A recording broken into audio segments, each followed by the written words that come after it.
Hi friends, मेरा नाम है सौरभ। मैं आज बात करने जाने वाला हूँ automobile electrical and electronics. Automotive electronics and electricals की अगर बात करें, AEE जिसको बोलते हैं। अगर आप GTU कर रहे, अगर या आप ऑटोमोबाइल के स्टूडेंट हैं, डिग्री में हैं या फिर डिप्लोमा में हैं, तो ऑटोमोटिव इलेक्ट्रिकल सिस्टम करके कोई भी चैप्टर है तो उसके बारे में बात करने जाने वाला है। जैसे कि सबसे पहला दिया गया है, पहला चैप्टर जो है वो हमारा है, वो है ऑटोमोबाइल इलेक्ट्रिकल सिस्टम। हम इसमें different type of electrical system की बात करने वाले हैं। जैसे कि सबसे पहला आप देख सकते हैं चार्जिंग सिस्टम। चार्जिंग सिस्टम क्या होता है? चार्जिंग सिस्टम वो होता है जो अगर इलेक्ट्रिक व्हीकल के अंदर जो चार्ज करने की सिस्टम होता है, उसमें ऑल्टरनेटर आता है जो चार्ज करता है। मेन यूनिट की बात करें, और किसको चार्ज करेगा? बैटरी को चार्ज करेगा। ये जैसे कि आप देख सकते हो, ये बैटरी है, एमीटर है व्हीकल का, बाद में ये वोल्टेज रेगुलेटर है, बाद में इग्निशन स्विच है। जैसे कि चार्जिंग सिस्टम की बात करें, charging system is required to recharge the battery, which is an important component electrical system of automobile। Charging system किस लिए लगता है, किस लिए रिक्वायर्ड होता है? उसका चार्ज करने के लिए। किसको? बैटरी को चार्ज करने के लिए, जो कि बहुत इंपॉर्टेंट कंपोनेंट है किसका? इलेक्ट्रिकल सिस्टम का। किसके इलेक्ट्रिकल सिस्टम का? ऑटोमोबाइल के। ऑटोमोबाइल का जो इलेक्ट्रिकल सिस्टम है उसका एक बहुत ही इंपॉर्टेंट कंपोनेंट है जिसको बैटरी बोलते हैं। उसको रिचार्ज करने के लिए किसकी ज़रूरत पड़ती है? चार्ज करने के लिए किसकी ज़रूरत पड़ती है? चार्जिंग सिस्टम की ज़रूरत पड़ती है। Charging system is required as the capacity of battery to supply current is limited to the energy store in it form of chemical energy. इसमें यह कहा गया है जो बैटरी है वो केमिकल एनर्जी के फॉर्म में ये जो एनर्जी है उसको स्टोर करती है। और ये जो चार्जिंग सिस्टम है इसको रिक्वायर्ड होता है, जरूरत होता है कितनी चार्जिंग सिस्टम रिक्वायर्ड है? Capacity of battery. Capacity of battery के हिसाब से चार्जिंग सिस्टम की रिक्वायरमेंट होती है। चार्जिंग सिस्टम का कितना आउटपुट होगा वो बैटरी के हिसाब पे होता है।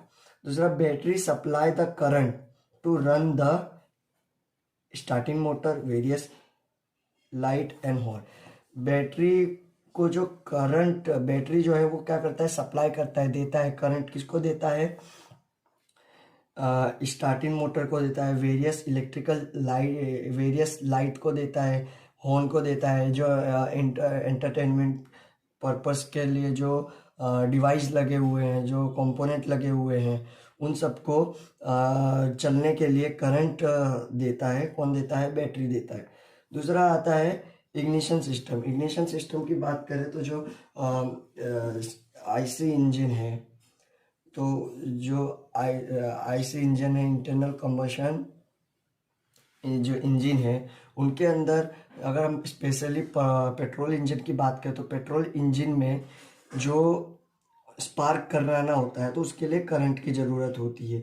तो ये इग्निशन सिस्टम पूरा दिया गया है। जैसे ये बैटरी है, इग्निशन कॉइल है, कंडेंसर है, बाद में इग्निशन पॉइंट है, कॉइल वायर है, डिस्ट्रीब्यूटर है, और ये स्पार्क प्लग है। ये जो डिस्ट्रीब्यूटर है वो बहुत पहले की गाड़ियों में आते थे डिस्ट्रीब्यूटर। अभी आपको देखना इतना नहीं मिलेगा आज की गाड़ियों में। जैसे कि लिखा है ignition system in spark ignition system. Spark ignition जो इंजन है इसमें अ डिवाइस इज रिक्वायर्ड। जो स्पार्क इग्निशन ऐसा इंजन है उसमें device is required to ignite the compress air and fuel. एक डिवाइस की ज़रूरत पड़ती है कि किस लिए ज़रूरत पड़ती है एक डिवाइस की? कि जो कंप्रेस एयर फ्यूल मिक्सचर आया है इंजन के अंदर, उस कंप्रेशन स्टॉक में, तो वो जो कंप्रेस हो गया है एयर फ्यूल मिक्सचर, उसको इग्नाइट, उसको जलाने के लिए, उसको बंद करने के लिए एक हमें डिवाइस की रिक्वायरमेंट होती है। ये जो इग्निशन सिस्टम है फुलफिल दिस रिक्वायरमेंट। ये जो ज़रूरत है, ये ज़रूरत कौन पूरा करता है? इग्निशन सिस्टम पूरा करता है। और बाद में it is a part of electrical system.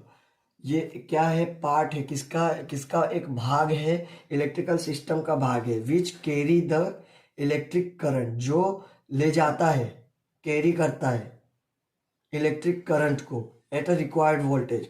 जो वोल्टेज है ये सिस्टम की क्यों बैटरी नहीं दे सकता, पर ये जो सिस्टम है वो जो जितना रिक्वायर्ड वोल्टेज का करंट चाहिए उसको ले जाने का काम करेगा ये electrical system.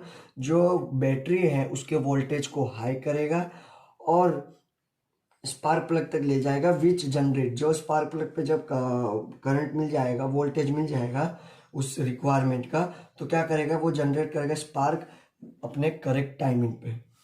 It consist a battery. ये क्या क्या इसके अंदर होता है, ये सिस्टम के अंदर क्या क्या कंपोनेंट कौन से डिवाइस लगते हैं, जैसे बैटरी हो गया, स्विच हो गया, डिस्ट्रीब्यूटर इग्निशन कॉइल हो गया, स्पार्क प्लग हो गया और नेसेसरी वायरिंग्स हो गई जिसमें HT केबल आता है। दूसरा है अ कंप्रेशन इग्निशन इंजन।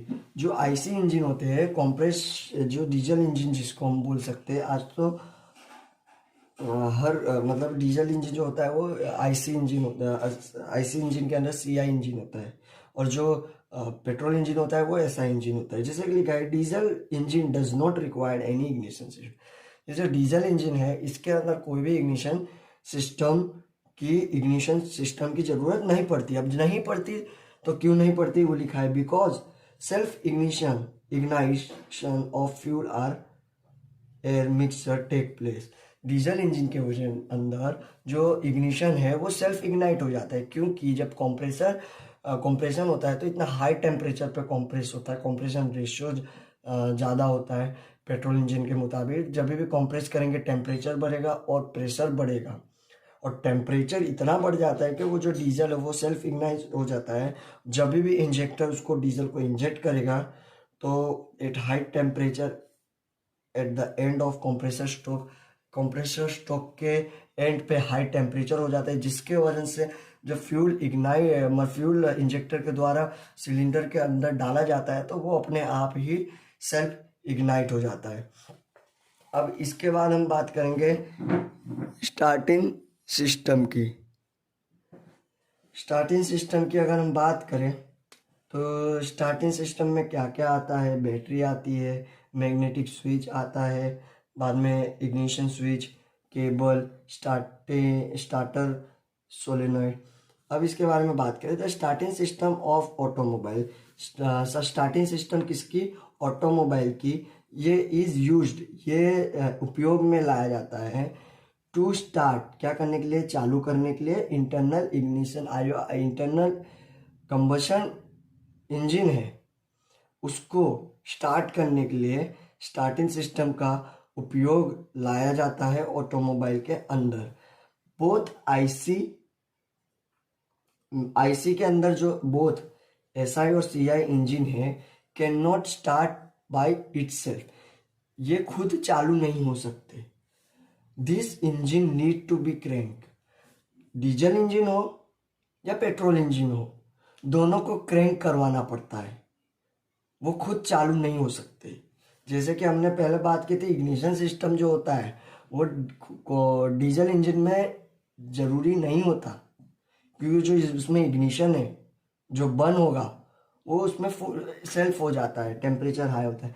पर स्टार्टिंग सिस्टम है वो दोनों में ज़रूरत पड़ती है, या तो वो SI पेट्रोल इंजन हो या CI कॉम्प्रेस इंजन जिसको डीजल इंजन बोल सकते हैं वो हो। इसमें स्टार्टिंग मोटर दोनों में ज़रूरत पड़ता है। किस लिए पड़ता है, स्टार्ट मोटर को क्रैंक करवाने के लिए, स्टार्टिंग मोटर को क्रैंक करवाने के लिए।